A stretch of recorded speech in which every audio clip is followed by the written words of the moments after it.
paano i-connect ang Promax soundbar sa Devant Smart TV. So, ayun guys, ito yung ating Promax. Ayan, kukonect natin siya sa Devant Smart TV natin via Bluetooth. So, okay guys, ang una nyo gagawin, dito sa Promax nyo na soundbar, power on nyo lang. Once na power on nyo na, ayan guys, pagka naka-AUX mode, AUX, so press nyo lang yung input button. Data mode. Yung makikita nyo. Yan, sa FM, tapos ilalagay nyo sa Bluetooth. Bluetooth mode.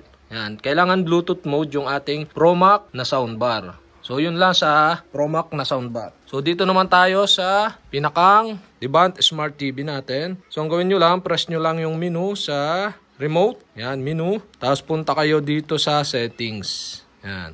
Kapag nandito na kayo sa settings, punta kayo sa may network. Tapos, right click nyo, punta kayo sa Bluetooth. Yan. Click nyo yung Bluetooth. Tapos dito sa Bluetooth, yan, makikita nyo, naka-off yung ating Bluetooth. Ang gagawin nyo lang, i-turn on nyo lang yung Bluetooth. Yan. Pag na-turn on nyo na, punta kayo dito sa Equipment Management. Tapos, lalabas na ito. Yan. So, dito, kapag ka na-refresh, lalabas yung pinakang Promax na Bluetooth natin. So, dapat naka-Promax Bluetooth yan. Yan. Nakaganyan siya dapat. Lalabas dito. Yan guys. Lumabas na yung pinakang Bluetooth name ng ating Promax na soundbar. Yan. Ito siya. Ito. Yung pinakang name siya. Name niya. So, dapat i-connect natin yan para yung sound at saka mga music na gusto natin i-play sa ating Devant Smart TV ay dito lalabas sa ating soundbar. Yan. Promax soundbar.